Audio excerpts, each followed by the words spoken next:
नमस्कार विद्यार्थियों।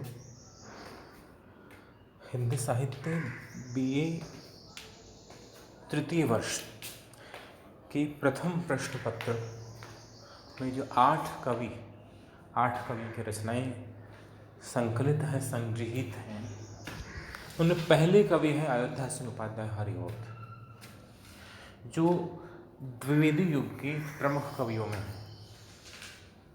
और हरिऔध जी की प्रिय प्रवास महाकाव्य के छठे सर्ग के कुछ अंश हमारे पाठ्यक्रम में हैं, लगभग 40 छंद। तो आज की कक्षा में हम प्रिय प्रवास पर चर्चा करेंगे। द्विवेदी युग एक प्रकार से हिंदी साहित्य में साहित्यिक जागरण का, सामाजिक चेतना का, राष्ट्रीय चेतना का, भाषिक समृद्धि के प्रति सजगता का युग है। हरिऔध ने विचार किया, देखा कि खड़ी बोली हिंदी की भाषिक सामर्थ्य पर हिंदी के तत्कालीन विद्वान हैं वे संदेह कर रहे हैं, क्योंकि उस समय तक कविता की प्रमुख भाषा ब्रज थी। भारतेंदु काल में असंख्य कविताएं ब्रज भाषा में लिखी गई। स्वयं भारतेंदु जी ने और अन्य जो श्रीधर पाठक आदि छिटपुट प्रयास करे खड़ी बोली हिंदी में कविता लिखने के, लेकिन जो प्रयास किए उन प्रयासों को ज़्यादा सराहना नहीं मिली।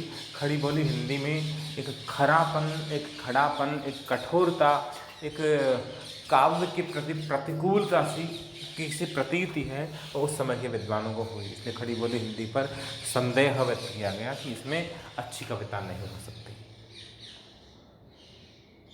लेकिन हरिऔध हैं, श्रीधर पाठक हैं, मैथिली शरणगुप्त हैं, रामनरेश त्रिपाठी हैं, जैसे उस दौर के कवियों ने खड़ी बोली हिंदी में लिखना शुरू किया।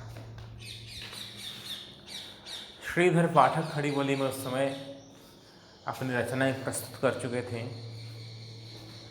लेकिन हरिऔध को लगा कि उस समय तक खड़ी बोली में जो कविताएं लिखी गई हैं वे छिटपुट कविताएं हैं।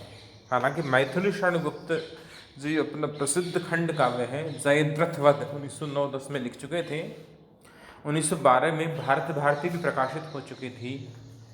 भारत भारती भी मुक्तक रचना है। वैसे हरिऔध जी को लगा कि खड़ी बोली में अब तक एक भी महाकाव्य नहीं लिखा गया। जैसे रामचरितमानस लिखा गया अवधि में, पद्मावत लिखा गया, पृथ्वीराज राशो हिंदी में महाकाव्य लिखा गया, उस श्रेणी का कोई विशाल और महद काव्य है, महाकाव्य है, वो खड़ी बोली हिंदी में नहीं लिखा गया है। तो उन्हें लगा कि मुझे इस अभाव की पूर्ति करनी चाहिए। तो उन्होंने सन 1908 में ये जो महाकाव्य है लिखना शुरू किया, और लगातार 5 साल के अथक परिश्रम से उन्होंने 1913 में ये महाकाव्य पूरा किया। और उस समय बिहार में, पटना में एक प्रेस थी, खड्ग विलास प्रेस, वहाँ से ये प्रिय प्रवास प्रकाशित हुआ। अब प्रिय प्रवास की कथा वस्तु क्या है, कथा वस्तु का आधार क्या है, कहानी क्या है, आप इसका शीर्षक देखिए, प्रिय और प्रवास। प्रिय का मतलब जो प्यारा हो, प्रियतम, और प्रवास का मतलब है अपने मूल स्थान से अन्य किसी स्थान पर जाकर रहना, मूल स्थान छोड़ करके और एक सीमित अवधि के लिए दूसरे स्थान पर जाकर रहना। यहाँ का भारतीय नागरिक है, उसने भारतीय नागरिकता नहीं छोड़ी, अमेरिका रहने गया 10 साल के लिए, 15 साल के लिए, 5 साल, 2 साल के लिए, वो प्रवास है। 2 महीने गया, वो प्रवास काल है। तो प्रिय प्रवास, प्रिय प्रवास की कथा वस्तु है कृष्ण कथा से संबंधित। कृष्ण ब्रजभूमि को छोड़ करके और मथुरा गए, कंस वध हुआ और कृष्ण मथुरा में ही रुक गए, जबकि उनका समूचा बचपन, उनकी कैशोर क्रीड़ाएं, उनकी बाल लीलाएं, इन सब की साक्षी थी वो ब्रज की माटी थी, ब्रजभूमि थी। ब्रजभूमि को छोड़ करके मथुरा रह गए। पीछे उनके अभाव में, उनके वियोग में ब्रजवासियों की क्या दशा हुई, उनके माता पिता की क्या स्थिति रही, उनकी प्रेयसी राधा की क्या स्थिति रही, उनके चाहने वाली गोपियों की क्या स्थिति रही, उनके मित्रों ग्वाल बाल सखा आदि की क्या मनस्थिति रही, उनकी प्रिय यमुना की क्या स्थिति रही, उनके प्रिय गायों की क्या दशा रही, इन सब का वर्णन है वह कृष्ण भक्ति काव्य परंपरा में हिंदी में परंपरागत रूप से चला रहा था।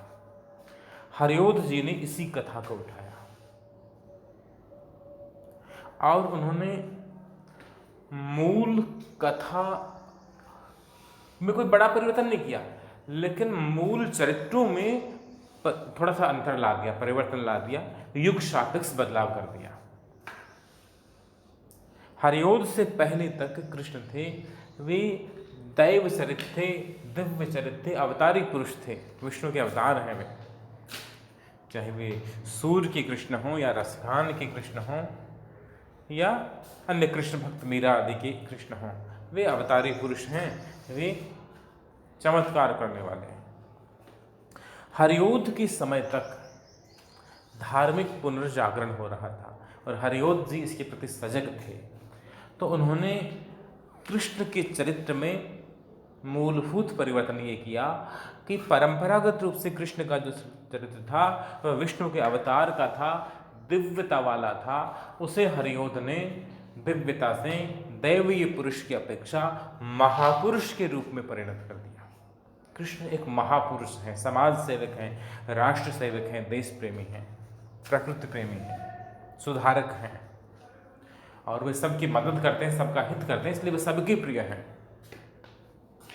पहली बात, कृष्ण के चरित्र में ही ये परिवर्तन उन्होंने नहीं किया, बल्कि राधा का जो चरित्र है वो परंपरागत रूप से हरिश्रम जल द्विजो अंचल तेज कारण धुरावतिशाली अति मलिन वृषभान कुमारी, वो जो मलिनता वाली दशा थी, विरह वर्णन वाली दशा थी, वो कुब्जा वाला प्रसंग था।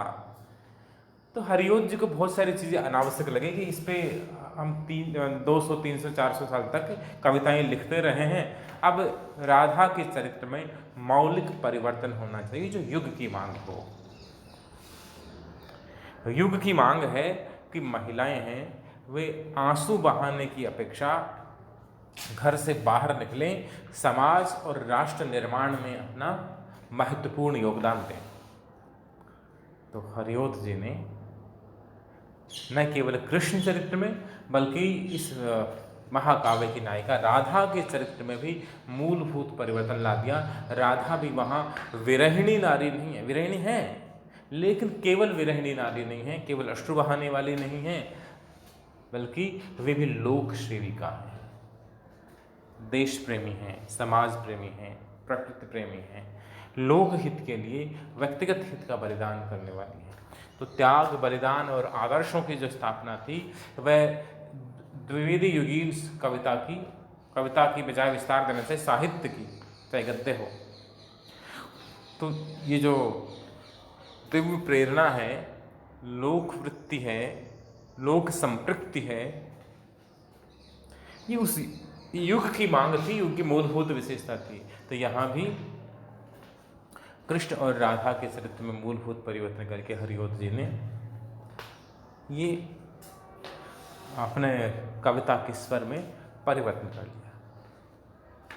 तो लोक जागरण वाली या समाज सेवा की या राष्ट्र सेवा की प्रेरणा देना, शिक्षा देना, ये प्रवृत्ति द्विवेदी की है, हरिओध जी में भी ये मूलभूत रूप में विद्यमान है। एक और बड़ा काम किया हरिओध जी, खड़ी बोली लिखा, बड़ी बात थी, महाकाव्य लिखा, ये बड़ी बात थी, चरित्रगत परिवर्तन किया, परंपरागत अवतारी चरित्रों को, दिव्य चरित्रों को उन्होंने मानवीय धरातल पर ला दिया, ये बड़ी बात थी।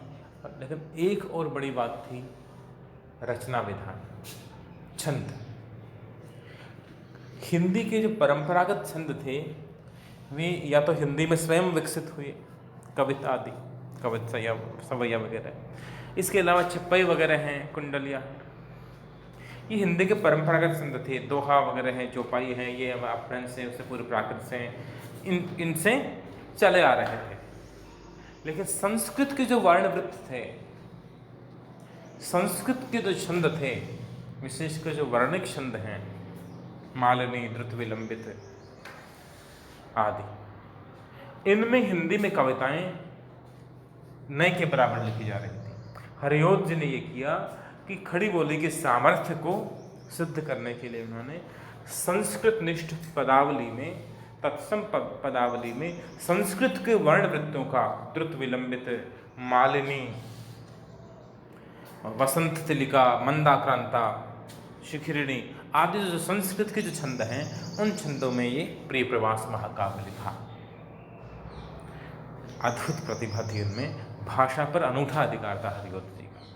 पूरी तरह संस्कृत में पदावली देखनी हो तो उन्हें प्रिय प्रवास पढ़ना चाहिए, और सामान्य बोलचाल की भाषा देखनी हो तो वैदेही वनवास सरल भाषा में लिखा गया है, बोलचाल की भाषा में। बोलचाल नाम से उनका काव्य संकलन, उसे पढ़ना चाहिए। अगर मुहावरेदार भाषा देखनी हो तो बोलचाल, चौखे चौपते और चुभते चौपते पढ़े जा सकते हैं। तो हरिओद ने जो भाषा का रूप लिया, ठेठ हिंदी का ठाठ पढ़िए, एकदम तद्भव शब्दावली उपन्यास में। तो हिंदी भाषा और हिंदी भाषा की शैलियों के जो जो रूप हो सकते थे, उन्हें हरिओद जी ने अपने अलग अलग रचनाओं में दिखाया है। प्रिय प्रवास चर्चित महाकाव्य है। यहाँ जैसे मेघदूत का जो मेघदूत वाला प्रसंग बहुत चर्चित रहा साहित्य में, तो उसी से प्रेरित होकर के और प्रिय प्रवास में उन्होंने पवनदूती प्रसंग है वह कल्पित किया। तो 17 सर्गों का महाकाव्य है ये। 1914 में प्रकाशित हुआ पहली बार, और हिंदी का प्रथम खड़ी बोली हिंदी का प्रथम महाकाव्य है प्रिय प्रवास। हरिओद जी इसका आरंभिक नाम था, वो ब्रजांगना विलाप रखना चाहते थे। ब्रजांगना का अर्थ है ब्रज अंगना, अंगना बोलते हैं स्त्री को, नारी को, ब्रज की नारियों का विलाप, ब्रजांगना विलाप। लेकिन फिर हरिओद जी को लगा कि ये शीर्षक है, यह प्रिय प्रवास के मूल वर्ण को स्पष्ट नहीं कर सकता। केवल ब्रज की अंगनाओं का विलाप ही नहीं है इसमें, ब्रज के जो अन्य जो चरित्र हैं, चाहे वो नंद बाबा हों, अन्य जो पुरुष चरित्र हो सकते हैं, तो वे भी यहाँ हैं, और कृष्ण का चरित्र है वो प्रमुखता से उभरा है। तो इसे ब्रजांगना विलाप नाम नहीं दिया, दे करके अंत में उन्होंने प्रिय प्रवास नाम दिया। लंबी भूमिका लिखी है इन्होंने, जो हरिओद जी की विद्वता, उनके अध्ययन और उनके भाषिक सामर्थ्य और कवि दृष्टि को व्यक्त करते हैं। हमारे पाठ्यक्रम में प्रिय प्रवास महाकाव्य का जो छठा सर्ग है, इस छठे सर्ग के आरंभिक 40 छंद हैं, जिनको हम अगली ऑनलाइन क्लास में पढ़ेंगे। तब तक के लिए नमस्कार, धन्यवाद।